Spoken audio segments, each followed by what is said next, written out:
Aquí está el Dr. Rick Pez.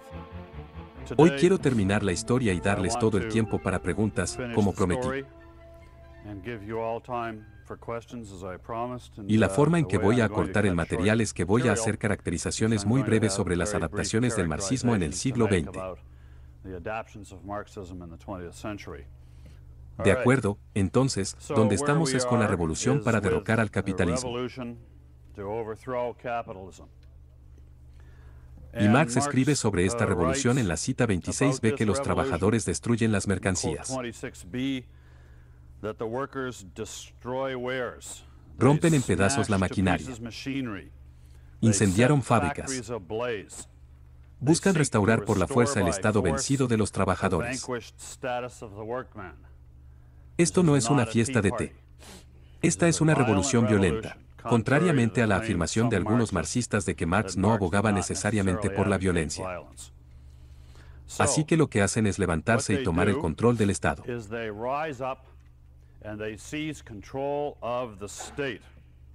Y utilizan el Estado para llevar a cabo el proceso de erradicación de todos los vestigios restantes de la superestructura social capitalista, incluidos sus libros, sus autores y sus ideas. El Estado en el marxismo es una institución superestructural. Es parte de la superestructura social y, por lo tanto, en su opinión, se utiliza en nombre de los intereses de la clase dominante. Es ahora, por lo tanto, cuando tiene lugar la revolución, y verán que Marx argumenta que con esta revolución, con el proletariado tomando el control del Estado, que esta es la primera vez, es un momento en que el Estado no se usa en interés de la clase, sino en interés de la humanidad.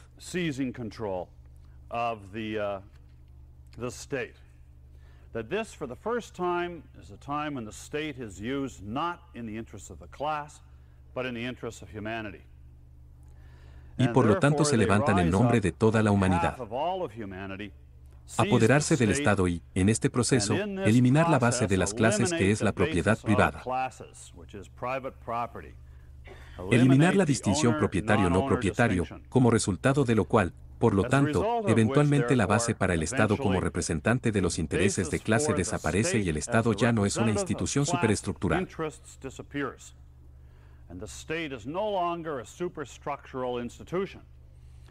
Y esto es lo que quiere decir el marxismo cuando dice y el Estado se marchitará no significa que no habrá un poder gobernante. Significa que el Estado como representante de los intereses de la clase dominante ya no existirá y que el Estado, en la visión marxista, se convertirá esencialmente en un organismo administrativo que representa los intereses de toda la humanidad en oposición a la clase dominante sola.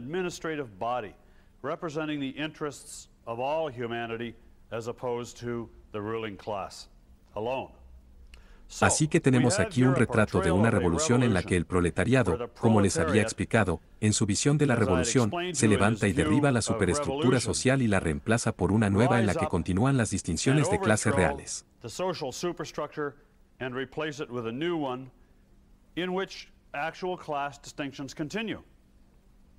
Por lo tanto, surgió la pregunta con respecto al marxismo de por qué el marxismo no es solo un paso más en el mismo proceso.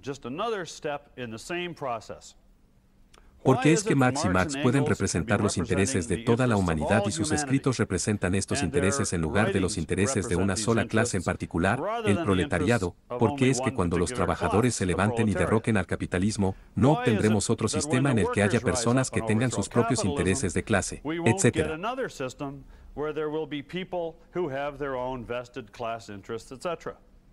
Y la respuesta de Marx radica en 2 puntos. Uno, en primer lugar, bajo el capitalismo, el grupo que está siendo oprimido es tan grande que, en virtud de su número, se convierten en representantes indirectos de la humanidad.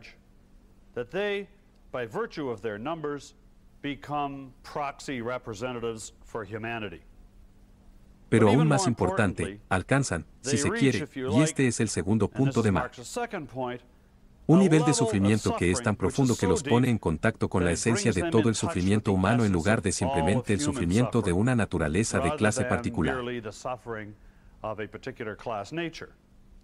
Y así, sus ideas tocan el propósito último de la historia, que es poner fin a este sufrimiento de toda la humanidad.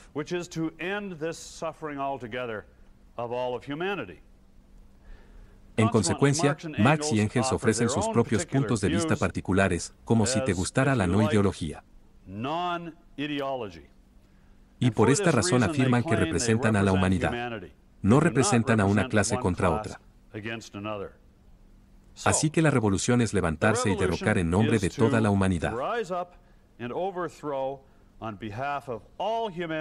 Se producirá el capitalismo y luego la dictadura del proletariado, lo que marca el uso de un modelo de la Comuna de París de 1871 pensado como descriptivo de la dictadura del proletariado como un tipo de proceso sustancialmente democrático dentro de las filas.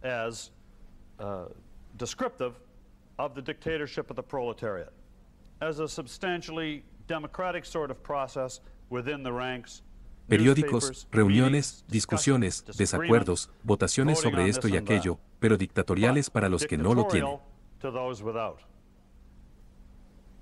Así que tenemos una revolución. Toman el poder. Hay un periodo de transición mientras se eliminan los últimos vestigios del capitalismo y luego se establecen las bases para la transición a la sociedad comunista. Esto es lo que Marx llamó la dictadura del proletariado. Ahora, en este punto, quiero mostrarles lo que Marx está diciendo aquí sobre varios puntos. El propósito de esto es mostrarles cómo más adelante se pueden cambiar las opiniones de Marx en muchos aspectos con respecto a sus opiniones sobre dónde va a ocurrir la revolución, cuándo va a ocurrir la revolución, quién va a hacer la revolución,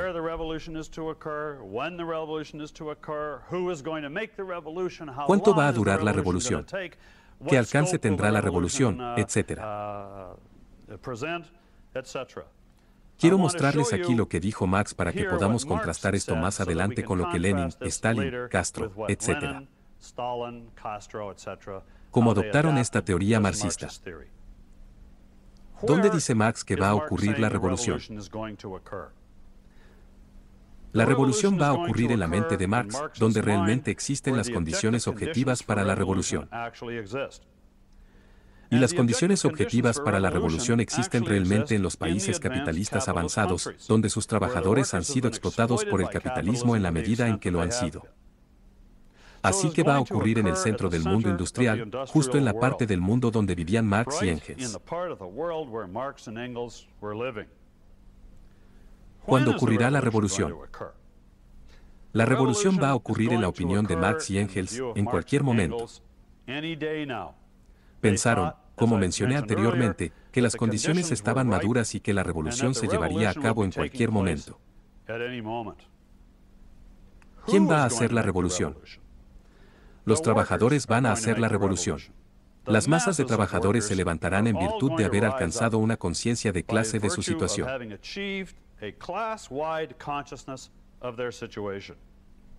Están siendo explotados masivamente y van a levantarse. La humanidad que está en ellos y que se les está negando va a estallar hacia adelante. Y entonces ellos son los que van a hacer la revolución. ¿Y qué tan extendida va a ser esta revolución? La opinión de Marx era que esta revolución comenzaría en los países capitalistas. En ese sentido, serían locales y que este tenía que ser el caso. Marx creía que la revolución no podía ocurrir hasta que existieran las condiciones objetivas para la revolución, y dijo que ningún país podía salirse de su destino de un solo plumazo. Dijo que seguiríamos la historia por una necesidad irónica y que, en consecuencia, su punto de vista es que la revolución tiene que comenzar primero en los países capitalistas más avanzados. Pero no terminaría ahí. El ejemplo de la revolución en los países capitalistas daría un modelo para que el resto del mundo lo presenciara. El resto del mundo pasaría entonces, en primer lugar, por la etapa capitalista más rápidamente, y que esto se convertiría en un fenómeno mundial. Por lo tanto, la revolución que comenzaría en los países capitalistas demostraría ser una revolución en nombre de toda la humanidad. No es simplemente una revolución, por ejemplo, solo en nombre de los trabajadores alemanes. ¿Cuán extendido va a ser global? Lenin, cuando los bolcheviques tomaron el poder en 1917 en Rusia, en creo que el primer discurso que pronunció, dijo, «Caballeros, escupo a Rusia». I spit on Russia. Fin de la cita, y lo que quiso decir con esto fue que la revolución rusa fue solo una chispa que se produjo dentro de Rusia, pero que el objetivo es una revolución mundial, una conflagración mundial. But that the objective is a worldwide revolution, a worldwide conflagration. Ahora bien, esto es coherente con el marxismo. ¿Cómo se iniciará la revolución? En opinión de Marx, será iniciado por las masas de trabajadores que logren la conciencia de clase requerida. Así es como comienza, conciencia masiva en nombre de los trabajadores. ¿Cuánto durará la revolución? Marx pensó, aunque no mencionó ningún periodo de tiempo en particular, que, sin embargo, no sería una gran cantidad de tiempo. Creo que Marx esperaría que la revolución durara quizás una década más o menos y que la historia fuera lineal.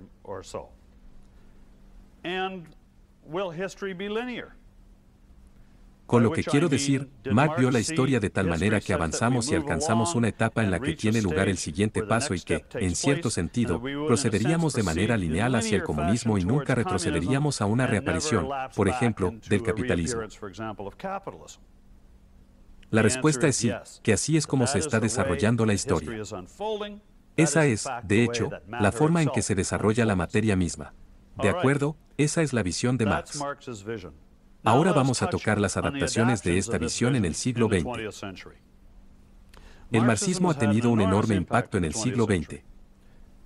Es, en el campo de los asuntos prácticos mundiales, el punto de vista más dominante e influyente y ciertamente el más destructivo de nuestro siglo. Y ha llevado aproximadamente en nuestro siglo a la muerte de aproximadamente 100 millones de personas. Ha tenido un impacto enormemente destructivo. La razón por la que ha tenido este enorme impacto es porque es tan capaz de ser adaptado a las condiciones locales por tiranos locales. Uno, en primer lugar, el marxismo, abarcando las contradicciones, es un sistema de pensamiento que es capaz de acomodarse a prácticamente cualquier hecho.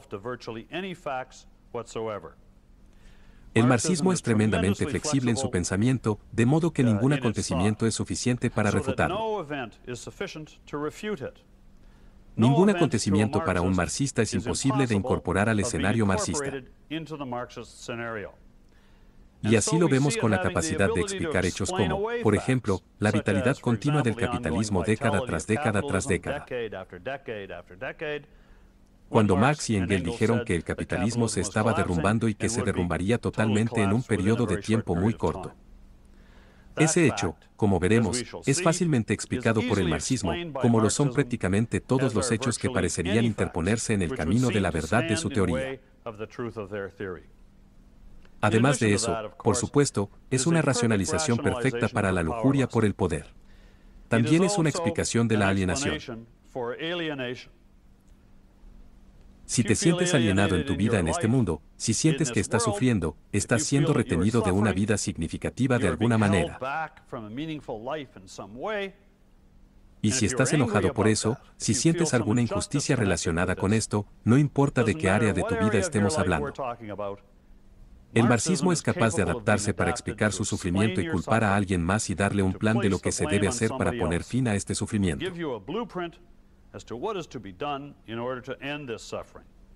Un plano que te presenta como un soldado del lado de las fuerzas de la luz contra las continuas fuerzas de la oscuridad que permanecen en este mundo. El capitalismo continúa y se aferra, por lo que la adaptabilidad del marxismo a este respecto no tiene fin. Ahora, la adopción más significativa del marxismo y la forma en que afecta al siglo XX es el marxismo-leninismo, sobre el que he dado conferencias que, creo, fueron 2 conferencias de hace algunos años, y el marxismo-leninismo es de Lenin en algunos aspectos, en un nivel más bajo de abstracción, pero sin embargo una adaptación ingeniosa del marxismo a las circunstancias de su tiempo. In some respects at a lower level of abstraction, but nevertheless ingenious adaptation of Marxism to the circumstances of his time. En esencia, el marxismo-leninismo ofrece diferentes respuestas a estas preguntas, que luego abren el marxismo a la aplicabilidad en el siglo XX.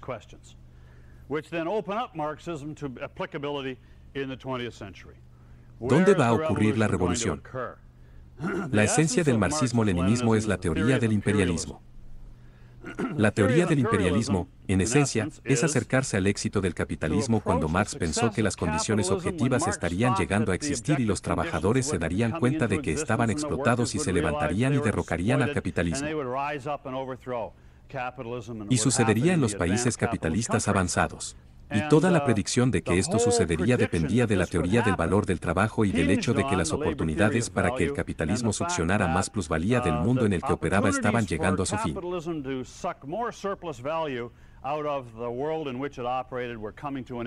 Que tenía una lógica por la que, si se quiere, secaba las fuentes de plusvalía en su propio funcionamiento. En consecuencia, lo que Lenin pudo hacer fue descubrir una fuente completamente nueva de plusvalía para los capitalistas. El tercer mundo, la periferia. Que el capitalismo descubre una nueva fuente de plusvalía. Sale al tercer mundo. Hay todo tipo de gente ignorante por ahí. Hay materias primas por ahí. Y así, el capitalismo obtiene una nueva oportunidad de vida al encontrar una nueva y enorme fuente de plusvalía para convertirla en capital. Y en el proceso, hasta cierto punto, los trabajadores y el proletariado de los países capitalistas son cooptados para convertirse en la pequeña burguesía. Se les compra, si se quiere, se convierten en parte de esta operación exitosa. De hecho, los marxistas interpretan el estatismo del bienestar de esta manera, como un genio. Ver que el Estado se involucre seriamente en la economía no es una contradicción del capitalismo. Para el marxista, el Estado es una institución capitalista para perseguir los intereses del capitalismo. Por lo tanto, no es una contradicción para ellos que el Estado se involucre cada vez más y aún llame a un capitalista como lo es para nosotros. Así que, en consecuencia, el estatismo del bienestar es solo un dispositivo mediante el cual los capitalistas están comprando la fuente de un posible derrocamiento revolucionario. Así que tenemos toda una teoría de lo que se llama la teoría del imperialismo, que explica, entonces, que la explotación se traslada a la periferia. Entonces Lenin dice, la revolución puede ocurrir en la periferia donde se está llevando a cabo la explotación. Y, por lo tanto, es posible que los países que no están en el centro de la órbita capitalista sean los que demuestren lo que hay que hacer. Y de hecho, para aquellos de ustedes que han escuchado mi conferencia, Hijo Lennon, se me ocurre que el libro más influyente que Lennon leyó cuando tenía 17 años se tituló What is to be done, que era el libro favorito de su hermano Sasa. Sasa fue ahorcado por su papel en un complot para asesinar al zar y Lennon, su hijo pequeño, fue a su biblioteca y encontró el Alexander favorito de Sasa como el nombre completo en ruso, el apodo de Sasa encontró su libro favorito, que se titulaba Lo que debe hacer Chernyshevsky. Y entonces la pregunta es, bueno, ¿qué se debe hacer? Lo que hay que hacer es provocar la revolución. Y entonces eso, si se quiere, lo arrastrará de vuelta a los países capitalistas. Es por eso que Lenin inmediatamente se dirigió a la creación de las llamadas universidades para la capacitación de terroristas internacionales con el fin de provocar la revolución comunista en otras partes del mundo. ¿Cuándo ocurrirá la revolución? Bueno, dijo Marx, va a ocurrir. 1852, 1855, 1861, la Comuna de París de 1871, pensó, fue realmente definitiva. Entonces, ¿qué dice Lenin? La revolución se ha retrasado. Ahora puedes adaptarlo. Se puede decir que incluso se ha retrasado más de lo que Lenin pensaba, pero ahí tenemos una explicación de por qué no ha sucedido hasta que llegamos al siglo XX. ¿Quién va a hacer la revolución? Ahora, aquí hay un giro muy importante, si se quiere, o un cambio en el marxismo hecho por Lenin, que es crucial para el siglo XX. Lenin plantea la opinión de que Marx se equivoca al decir que los trabajadores se levantarán espontáneamente a una conciencia de clase de lo que está sucediendo y se levantarán y harán la revolución. Él dice que, de hecho, lo que tiene que suceder es que habrá un grupo de élite, un pequeño grupo de élite que se dará cuenta de lo que la historia está tratando de hacer. Y se levantarán, usarán a los trabajadores para hacer la revolución y luego les explicarán por qué se ha hecho la revolución. En esencia, que este grupo de élite que ustedes llaman el Partido de Vanguardia, que en realidad es una justificación para que un grupo pequeño y altamente organizado de personas tome el poder y se haga cargo de los poderes del Estado, que el Partido de Vanguardia, en cierto sentido, dirigirá la revolución. Y después de que se ha logrado la revolución, lo que básicamente significa que ahora poseen, han tomado el poder. Se darán la vuelta y, si lo desea, serán ellos. El partido de vanguardia de élite será el que eduque a los trabajadores en la conciencia de clase que se requiere, momento en el cual la necesidad del Estado se marchitará. Así que tienes la idea del gobierno dictatorial de partido único. Esto es una revolución. Si no estás por el proletariado, sino para el proletariado, o así llamado por el proletariado, podrías decir que no. Es solo para ellos. Son lustres de poder, que es la verdad. Pero ese es un cambio grande e importante. Y si ves lo que ha pasado en el siglo XX, ese es el modelo que se ha seguido, por supuesto, en un país tras otro. El punto aquí es que la revolución eventualmente será mundial. Ahora Stalin es el que debe presentar. La teoría está en contra de Lenin, que es una de las razones por las que Lenin estaba nervioso por Stalin como posible sucesor. Stalin era el mejor ladrón de trenes y de bancos de Lenin, y Stalin tenía el eslogan socialismo en un solo país.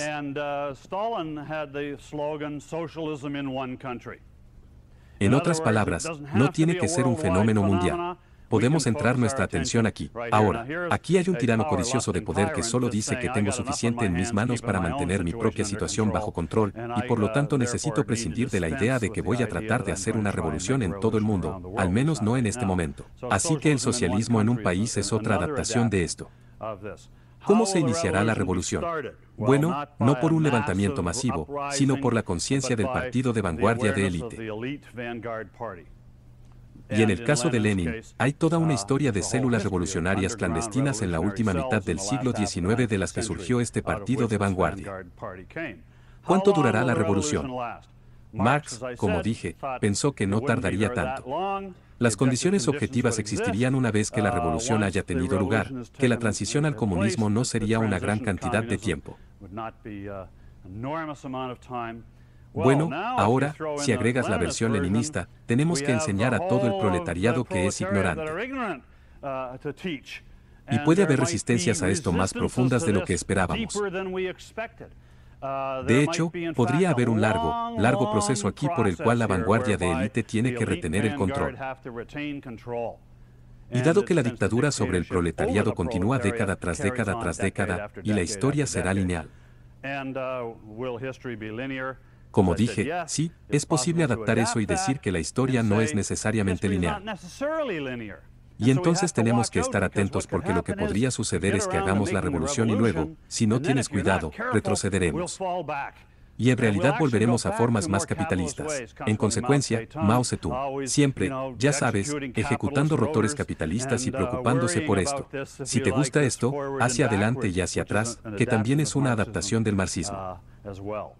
Entonces, todas esas variaciones son variaciones sobre el tema central del marxismo, y son el marco dentro del cual podemos entender, en primer lugar, el leninismo marxista y el estalinismo de la Revolución Rusa.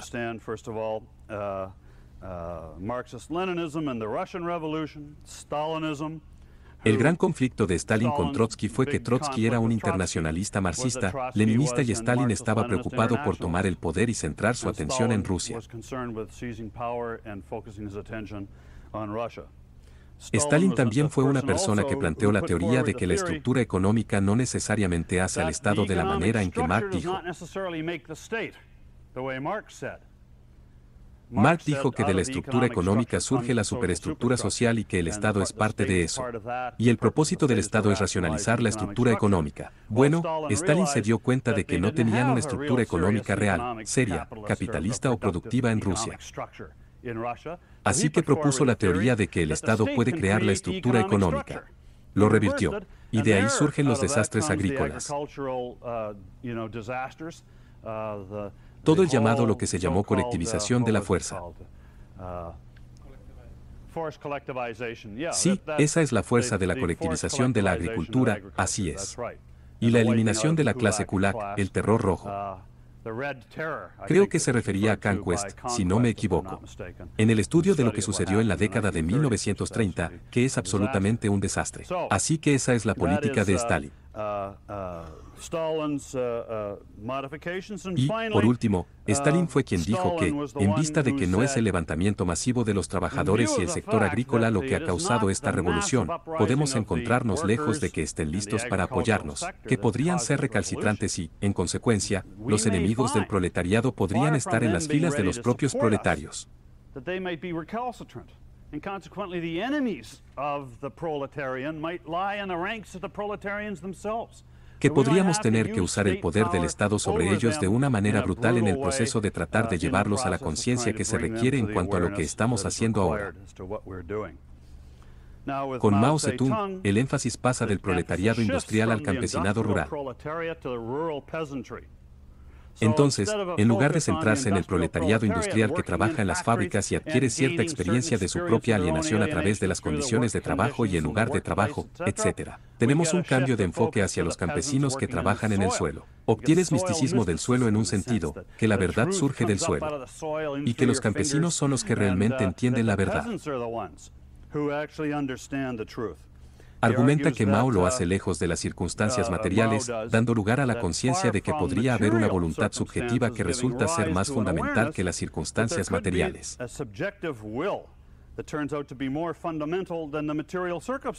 Así que invierte esta idea de que no son condiciones objetivas las que provocan una conciencia. Son condiciones subjetivas en las que al trabajar con la tierra, hay una especie de pureza inmaculada dentro de las filas campesinas con respecto a cuáles son las necesidades de la humanidad.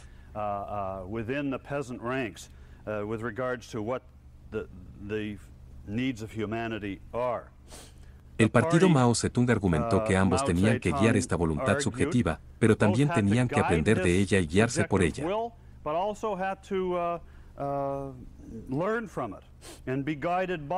Por lo tanto, era una especie de guía hegeliana y se guiaba por ella. Pero Mao estaba muy preocupado y consciente de lo que él pensaba que era un peligro muy grande para el futuro de la revolución comunista en China. Y eso fue para que el partido mismo pudiera convertirse en una fuerza contrarrevolucionaria. Que en las burocracias urbanas que se construyeron alrededor del partido y su estructura masiva, la gente pudiera disfrutar del poder que tenía y de los beneficios materiales que tenía. Y entonces Mao se volvió contra el partido y argumentó que en el llamado Gran Salto Adelante, y en sus ataques a los llamados ataques al Partido Comunista, planteó la idea de que no necesariamente podemos confiar en el partido.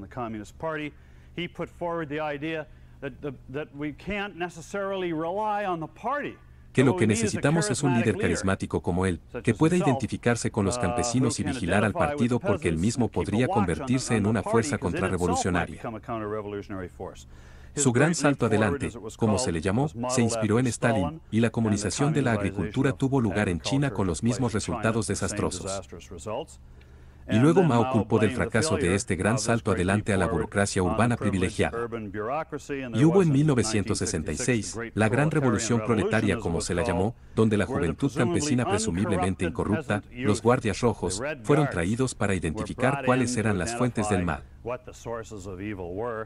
Y fueron, si se quiere, desatados en todos los elementos de la cultura occidental que existían en China. Fidel Castro, como Mao Zedong, se centró en el campesinado rural. El campesinado y el hecho de que necesitaban ser educados por líderes carismáticos como él y el Che Guevara. Él creía que la conciencia socialista que todos están tratando de traer a la existencia, una conciencia socialista. Y creía que la conciencia socialista que se esfuerzan por crear en Cuba no surgiría del lugar de trabajo industrial. Por supuesto, no tenían muchos lugares de trabajo industriales. Por lo tanto, es necesario desarrollar una teoría diferente sobre de dónde surgirá la conciencia socialista. Y la teoría de Fidel era que sí. El conflicto contra el imperialismo estadounidense fue la arena en la que surgiría la conciencia socialista. En consecuencia, alentó los levantamientos guerrilleros. Pensó que en esta actividad de subir y bajar de las colinas y atacar a los imperialistas, aquí es donde está la conciencia socialista. No fuera del lugar de trabajo, sino de la experiencia de la guerrilla. Y todos están familiarizados con el genocidio camboyano.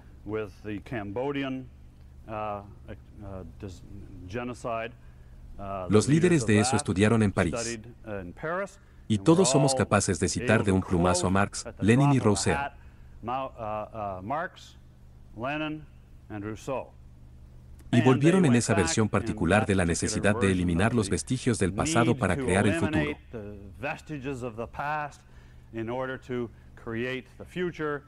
Que la fuente de guía se encontraba en aquellos que estaban menos corrompidos por las influencias occidentales, los niños. Eran los niños los que elegían a las personas que iban a ser ejecutadas y tomaban las decisiones con respecto a lo que se iba a hacer.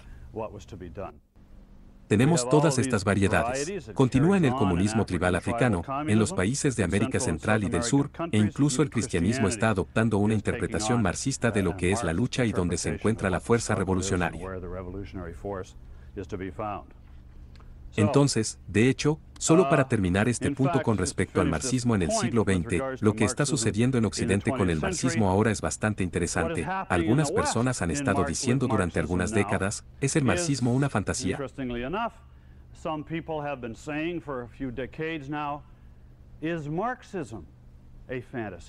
¿Recuerdas que Feuerbach criticó a Hegel y dijo, tenemos que buscar el núcleo racional dentro de la fantasía mística de Hegel?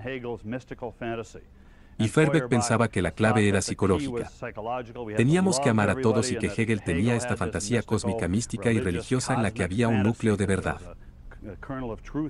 Y luego Marx dijo, bueno, el problema con Feuerbach es que no entiende que es realmente en las circunstancias económicas donde se encuentra la fuente de toda esta alienación.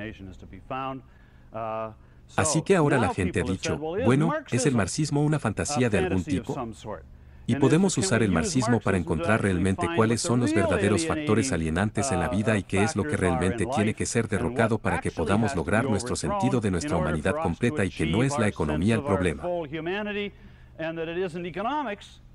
Así que no están interesados en atacar a las corporaciones o la propiedad privada del capital. Tienen diferentes objetivos en mente, de los cuales surge un enfoque de, por ejemplo, la crítica de la literatura y el uso de la literatura como fuerza revolucionaria o arte.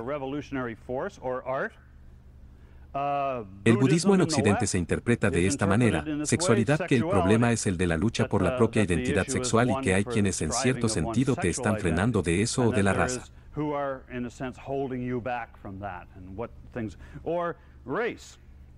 Y creo que lo que está pasando ahora, no lo sé, no he visto la literatura, pero no tengo ninguna razón por la que no se pueda adaptar todo el tema ecológico al marco marxista. Y resulta que es la liberación de la Tierra. No sé cuál será la versión.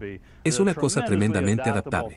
Todo ello, en última instancia, racionaliza una sensación de alienación de una vida que vale la pena, una sensación de injusticia, una sensación de ira y un deseo de tener poder sobre aquellos que tienen éxito. ¿De acuerdo? ¿Cuál es el objetivo aquí? ¿Cuál es el objetivo final que hace que el marxismo ofrezca? Eso hace que todo esto sea una versión secular de la saga de la redención cristiana, como dije. Bueno, lo que es a través de la revolución que he estado describiendo, a través de las instituciones que se requieren para completar la revolución, a través de década tras década de prisión, campos, asesinatos, etc. ¿Qué es lo que captura a algunas personas, si se quiere, como una racionalización? ¿Cuál es el objetivo final? El objetivo final es la superación del dualismo. La dualidad de Hegel entre este mundo y la mente creativa absoluta es superada. Todo eso es idealista. Eso es idealismo. Es un dualismo material que tenemos que superar. Y ese dualismo es superar la separación del hombre de sí mismo aquí mismo, causada por las condiciones de trabajo inhumanas en las que trabajamos ahora.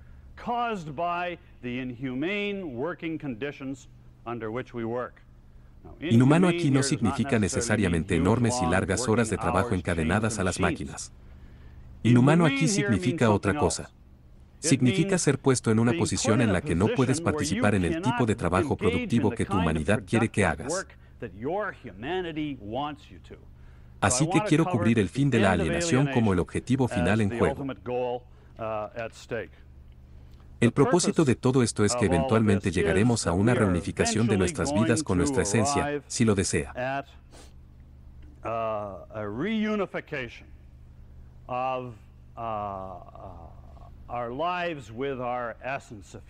Vamos a ser capaces de vivir una vida humana por primera vez.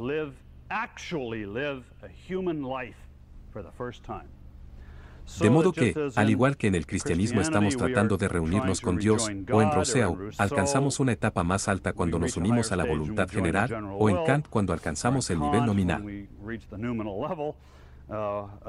En el marxismo, lo que hacemos es reunirnos con nuestra esencia humana. Nuestra esencia humana se vuelve real en lugar de potencial, en lugar de permanecer dentro de nosotros, y en cada punto encontramos la manera de crear las circunstancias económicas y las condiciones de trabajo adecuadas en las que realmente se liberará y se volverá real.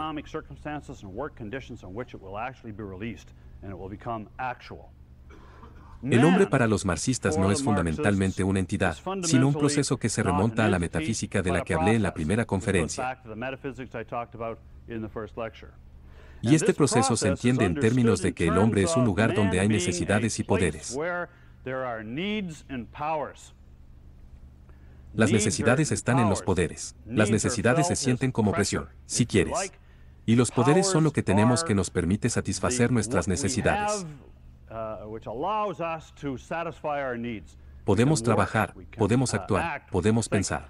Así que, en consecuencia, el hombre se presenta como que tiene deseos o impulsos sentidos o deseos emocionales que buscan satisfacción, y lo que experimentamos a medida que nuestras necesidades crecen a medida que avanza la historia. Are seeking satisfaction. And what we experience as our needs grows as history progresses. Y al final, la meta es que seamos capaces de vivir en una condición en la que nos sea posible participar en lo que él llama la totalidad de las actividades de la vida humana.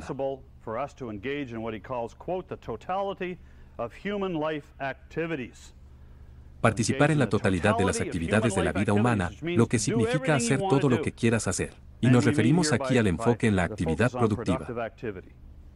Y tenemos poderes de los que nos hemos vuelto progresivamente conscientes, que son nuestros medios a través de los cuales podemos buscar la realización, como una palabra que él usa, o la satisfacción de nuestras necesidades. Y este cumplimiento tiene lugar fuera de nosotros. Es como si las necesidades y los poderes estuvieran aquí y tuvieran que hacerse reales al participar en cierto tipo de trabajo. Y es en la producción de objetos. Es en la producción de bienes. Es en el lugar de trabajo material donde, si trabajáramos en las circunstancias adecuadas, lo que estaríamos haciendo sería una expresión real de sus necesidades. Tus poderes serían liberados. Estarías produciendo objetos que en realidad eres tú. En realidad, como diría Marx, darías un paso atrás y mirarías tus objetos como tú mismo ahí fuera. Y superarías, si te gusta, esta frustración de estar siempre adentro, y estarías saliendo. Estarías satisfecho. Lo estarías. Tu potencial se haría real. Así que esto es lo que este es el enfoque fundamental de la praxis. Ves la actividad a través de la cual tu humanidad se realiza realmente. En consecuencia, dice, en nuestra vida económica, nuestros poderes buscan encontrar su realización objetiva. Y por lo tanto, a medida que trabajamos, dice, el hombre se duplica a sí mismo. Y luego dice, y se contempla a sí mismo en un mundo que él ha creado. Es como un espejo. Es como ver tu alma. Es como encontrarse a sí mismo y conocerse a sí mismo por primera vez, lo que necesita tener para lograrlo, no para tenerlo todo guardado dentro de usted. Así que el objeto humano, escribe, es el hombre objetivo, un objeto humano. Así que ahora, en el proceso de esto, Marx señala que tenemos que entender que somos lo que él llama seres de especies, lo que esencialmente significa que no podemos participar en este proceso como individuos.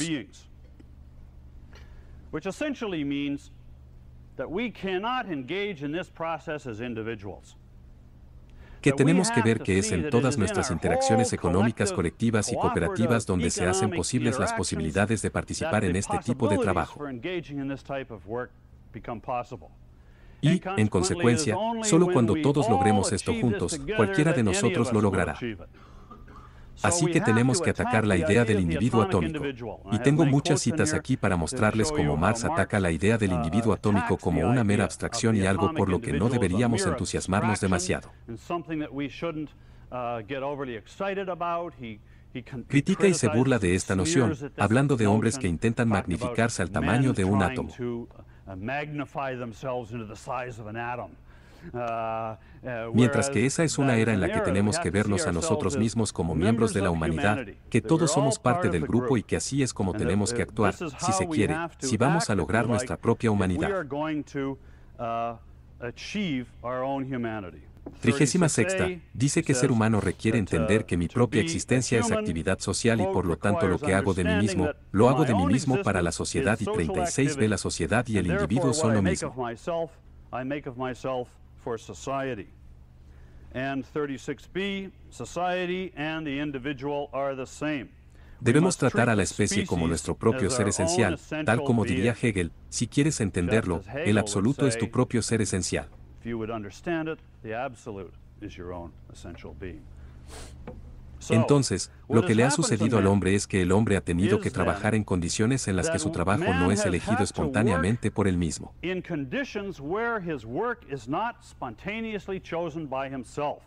Cita 36 donde la actividad del trabajador no es su actividad espontánea, lo es. Cita trabajo forzado. Fin de la cita. Este trabajo forzado significa que tienes que salir y conseguir un trabajo. Y, en consecuencia, esta cita laboral no es la satisfacción de una necesidad humana. Así que observa que a lo largo de la historia, tan pronto como surgió la propiedad privada, hemos pasado por un largo periodo en el que no tenías otra opción, en el que no eras libre, en el que tenías que, en cierto sentido, someterte a la especialización en la división del trabajo. Tienes que salir y conseguir un trabajo. Debes celebrar un contrato con su empleador. Tiene el poder de decir, está bien, te pagaré esto, no te pagaré eso, y tú haces esto. Este es tu trabajo. Y dices, bueno, quiero hacer eso hoy, pero mañana me gustaría hacer esto y al día siguiente me gustaría hacer algo diferente. Ninguna posibilidad. Y así, en consecuencia, a lo largo de la historia has estado, si quieres, sujeto a estas circunstancias forzadas o lo que a veces llamó esclavitud asalariada. Y en consecuencia, mientras se ve que el capitalismo en este proceso está produciendo una enorme maquinaria para la producción de bienes y servicios, nos está chupando la vida a cada uno de nosotros. Por lo tanto, los mayores avances y el mayor sufrimiento tienen lugar simultáneamente de manera hegeliana. Así que vemos, entonces, a Marx diciendo que trabajar en un mundo como este es uno en el que una persona no se afirma a sí misma, sino que se niega a sí misma y al mundo. Luego, que hacemos los objetos y todo lo que nos dedicamos a hacer, dice, experimentamos como una pérdida de la realidad, como extrañamiento, como alienación.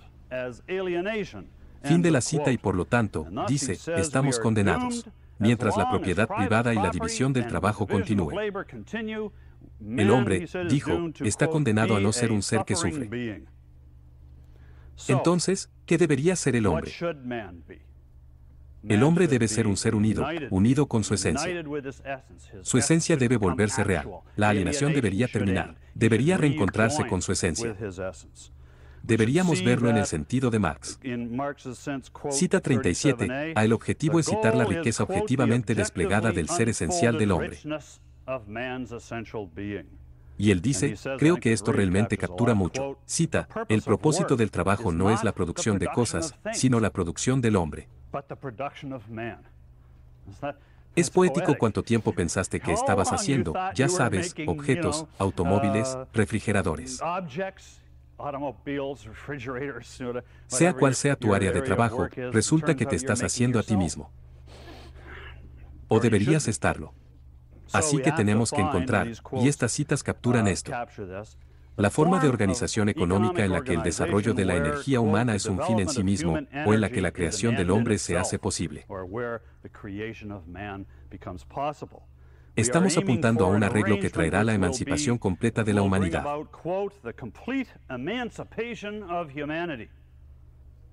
Finalmente, el fin de la alienación ocurre en el comunismo. La esencia de la alienación está en la división del trabajo y en la propiedad privada. En consecuencia, al trascender el individualismo, al trascender la propiedad privada, al trascender las divisiones de clase, al trascender la división del trabajo en sí, llegaremos a un punto en el que nuestra esencia humana se volverá real.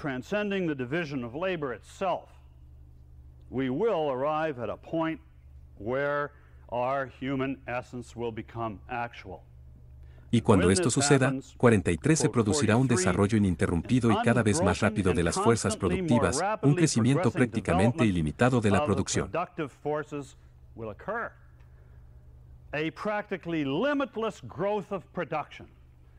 ¿Crees que el capitalismo está produciendo los bienes? Espera a ver qué hace el comunismo. Ahí es donde el comunismo y el socialismo terminaron vendiéndose a sí mismos como el camino hacia las superriquezas, si se quiere, así como una redefinición de las riquezas en términos de que eres rico cuando te experimentas a ti mismo y a tus objetos no es la posesión de objetos per se. Porque si no eres tú, en realidad eres testigo de tu propio sufrimiento y alienación. Así que esta es la idea. Y con esto viene el logro de la libertad. ¿Qué es la libertad? A Marx y Engels, la libertad es la cita 44, el poder positivo para afirmar su verdadera individualidad. Una condición social. La libertad es una condición social determinada, que permite, cita 45, el despliegue activo y completo de todas las potencialidades del hombre. La libertad, como ves, existe más allá del alcance de la necesidad humana y las consideraciones mundanas. Necesidad. La división del trabajo está creando esta esclavitud de nosotros. Entonces, y luego continúa diciendo que solo en la comunidad es posible todo esto. Esta es la visión feuerbachiana de Charles Fourier, el socialista utópico, de que tenemos que, en cierto sentido, unirnos en un arreglo comunal. Entonces, cita 47, luego dice, el reino de la libertad no comienza hasta que se pasa el punto en que se requiere trabajo bajo la compulsión de la necesidad y la utilidad externa. Tenemos que ir más allá de la necesidad y la utilidad externa. En otras palabras, ir más allá de la utilidad externa podría significar que necesita 3 comidas y necesita una casa y esto, aquello. Y la necesidad significa división del trabajo. Así que tenemos que ir más allá de eso. Y es entonces cuando llegamos al reino de la libertad, cuando ya no tenemos que citar luchar con la naturaleza, donde la producción ya no es para el uso, sino para el hombre.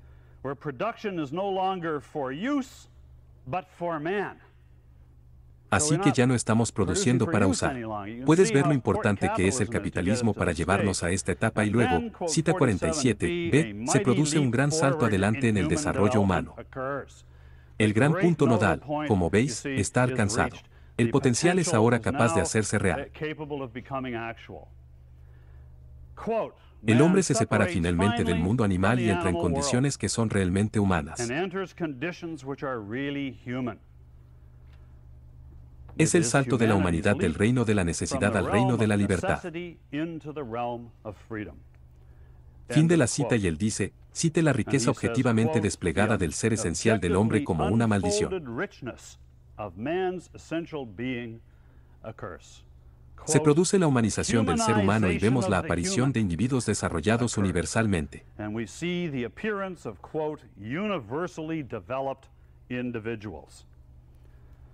Ahora, a esto se refiere como el humano, pero la forma en que esto llegó a interpretarse debido al hecho de que el humano que la mayoría de la gente entendía también se refería a nosotros.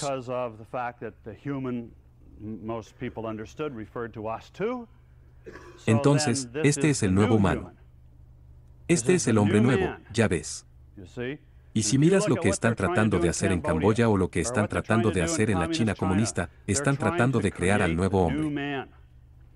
Este es el objetivo de traer a la existencia al hombre nuevo, que en cierto sentido es realmente el primer hombre.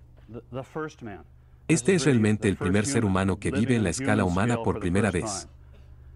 Y así dice con respecto a solo para mostrarles cómo es el comunismo en una cita muy famosa que Marx escribió en la década de 1840 que bajo la división del trabajo, todos estamos obligados por la división del trabajo y la especialización a la situación en la que debemos ser como un cazador, un pescador, un pastor o un crítico y debemos seguir siéndolo si no quiere perder sus medios de vida. We must be, quote, a hunter, a fisherman, a shepherd, or a critical critic, and must remain so if he does not want to lose his means of livelihood. Así que alguien es terapeuta deportivo, alguien es profesor, alguien es jugador de baloncesto. Seas lo que seas, tienes que seguir así. No puedes estar moviéndote porque saldrías competido por personas que han estado haciendo lo otro durante mucho tiempo. Y así, la especialización, ves, te encierra en una forma de actividad productiva cuando de hecho eres un reservorio de una increíble variedad de necesidades y poderes productivos. Y el propósito real de la historia es liberarlos a todos. Entonces, en consecuencia, necesitamos vivir en una circunstancia en la que eso sea posible. Necesitamos trascender el dominio de la división del trabajo. Y luego Marx escribe en una cita famosa, cuando esto sucede, dice, mientras está en la sociedad comunista, a diferencia de antes, donde tenías que ser pescador o cazador, etc. Y, sin embargo, para permanecer en esa ocupación, dice, mientras que en la sociedad comunista, donde nadie tiene una esfera de actividad exclusiva, pero cada uno puede realizarse en cualquier rama que desee, la sociedad regula la producción general y esto me permite hacer una cosa hoy y otra mañana.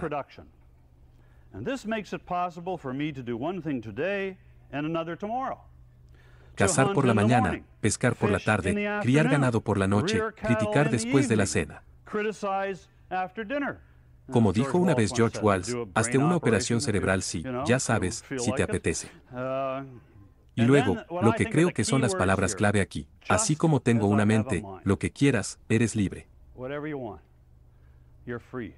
Puedes hacer lo que quieras sin convertirte en cazador, pescador, pastor o crítico. Ahora, no sé cuántos de ustedes están familiarizados con la descripción de Agustín de Adán y el pecado de Adán, y cuál era la circunstancia para Adán antes de pecar. Que Agustín describe a Adán como viviendo en el jardín del Edén. Cita no solo sin trabajo, sino de hecho con placer para el alma. En otras palabras, no hubo trabajo. Y todo lo que Adán hizo, lo hizo por su alma. Lo hizo por sus necesidades. Verás, bueno, esta es la saga de la redención cristiana. Estamos regresando en la sociedad comunista al jardín del Edén. En conclusión, todo este cuerpo de pensamiento es obviamente una racionalización, pero es una racionalización poderosa. Ha hecho posible la búsqueda del poder perdido en muchas áreas diferentes de nuestras vidas.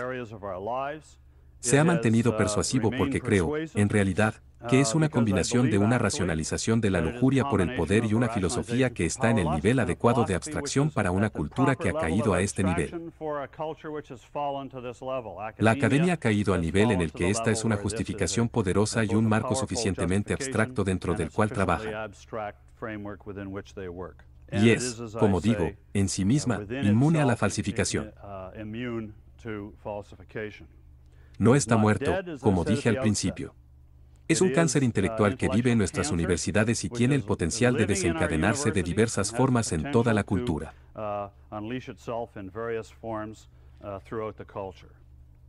Para combatir tal cosa, al final, hay que entenderla como una filosofía. Tienes que entender que es una filosofía y tienes que entender estas cosas como filosofías y atacarlas a ese nivel. Así que, con suerte, esta clase los ha ayudado a ver el marxismo como una filosofía y, si alguna vez surge en sus vidas, podrán combatirlo mejor. Muchas gracias. Gracias. Ahora voy a contestar preguntas. Así que comencemos. Sí, los marxistas reconocieron que el medio ambiente o la realidad es lo que los capitalistas usan para hacer riqueza. Así que ese es el propósito de su ataque al medio ambiente con las leyes ambientales. Entonces pueden usar eso para controlar la mente que supuestamente crea la riqueza o apoderarse de ellos. Eso creo. Creo que el ecologismo es también un cuerpo de pensamiento en el que se puede, en cierto sentido, cambiar toda la metáfora en términos de lo que se está explotando aquí. ¿Por qué el marxismo tiene que aplicarse solo a nivel humano? ¿Por qué no podemos mirar a la Tierra como el elemento explotado y al hombre como los explotadores?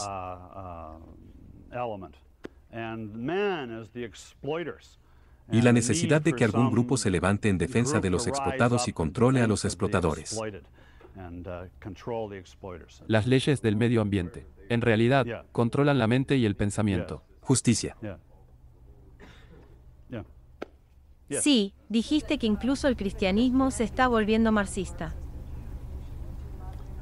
No puedo. La cuestión es que dije que el cristianismo está adquiriendo connotaciones marxistas en América Central y del Sur, ¿qué es lo que tenía en mente? Los obispos, no puedo darles muchos detalles sobre eso, sobre cómo es eso. ¿Cómo lo llaman? ¿Teología de la liberación? Se puede entender la teología de la liberación como una variación de un tema marxista en términos de los oprimidos y los opresores y las condiciones sociales que causan la opresión. No tengo los detalles a la mano en este momento, pero hay un par de cartas de obispos importantes que se emitieron 2 años sobre ese tema que probablemente serían una fuente. Sí, es cierto. Ha habido algunas cartas importantes publicadas por los obispos. No sé qué grupo es. Un grupo que parece representar a los obispos sudamericanos. Y hay un análisis muy marxista de la pobreza en América del Sur y cuáles son sus causas y qué se necesita para superarla. Sí, quiero decir que hay más. Me parece que recientemente hay más énfasis en ser, en darnos cuenta de nuestra humanidad, más menos énfasis en imitar a Dios, descubrir nuestra verdadera humanidad y poder hacer eso. Sí, y ver a la sociedad como una especie de forma de presentar eso. Además, quería preguntarle las referencias al marxismo en las universidades estadounidenses, ¿qué tan extenso es eso? Y cuando hablamos de marxistas, ¿estamos hablando simplemente de su apoyo al socialismo o son completamente marxistas en el sentido filosófico? La pregunta es esencialmente comentar sobre el alcance del marxismo en las universidades y si son marxistas en términos de abogar por el socialismo. ¿O es un marxismo filosófico mucho más profundo? Y la respuesta es esta última, que es un marxismo filosófico mucho más profundo. Y, de hecho, el lado económico de Marx, en mi opinión, se ha vuelto algo nuevo. En cuanto al marxismo y la academia de hoy, ya no es tan fácil encontrar profesores marxistas que estén entusiasmados con la creciente monopolización del capitalismo y la explotación de los trabajadores y todo eso.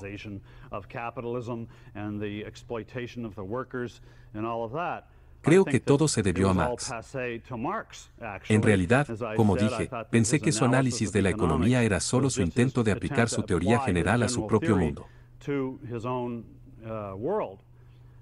Pero como sabemos, es la perspectiva filosófica fundamental la que tiene el peso.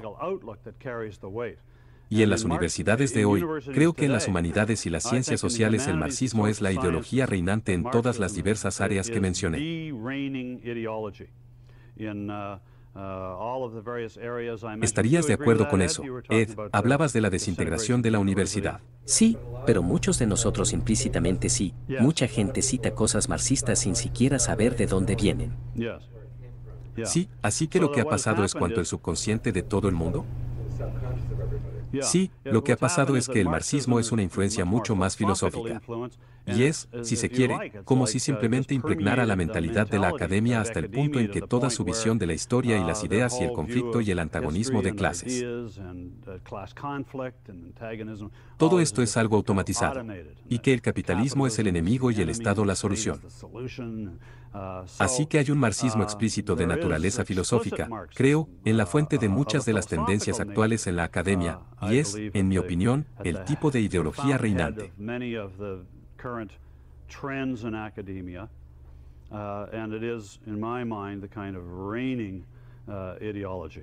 Si vas a las librerías de la universidad, te sorprendería verlo. Aunque no, ha cambiado hace 1015 años, más moderno, pero el marxismo subyacente sigue presente.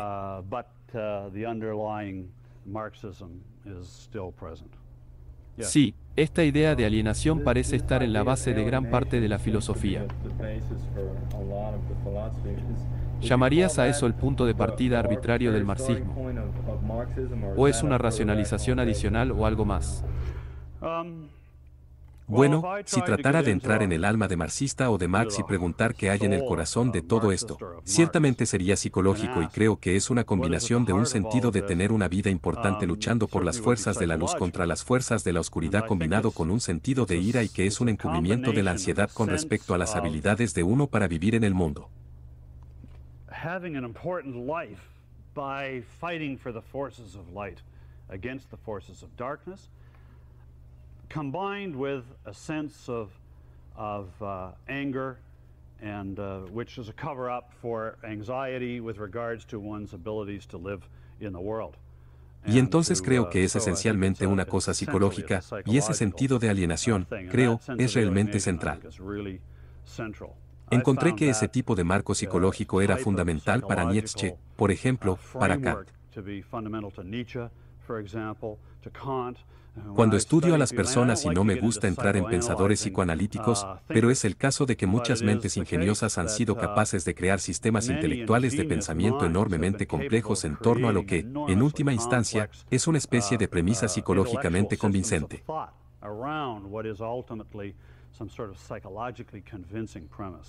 Así que creo que así es como respondería a eso, sí. ¿Dirías que la forma más efectiva de combatir el marxismo es ir más allá de su raíz, sus causas en Hegel que mencionaste, en lugar de luchar contra el marxismo mismo? Sí, es una buena pregunta.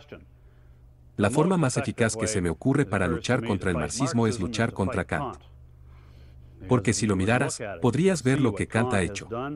La versión de Hegel es el kantianismo. Creo que la defensa del individuo, la mente racional y la abolición, del papel de las ideas y la historia, de la responsabilidad de los individuos por sus propias vidas. Quiero decir, la forma más efectiva de luchar es presentar una verdadera filosofía. Pero si quisieras mirar en términos de lo que necesita ser demolido y destruido en términos de respetabilidad, fundamentalmente, creo que sería una combinación de kantianismo y religión, de la cual Hegel es una versión.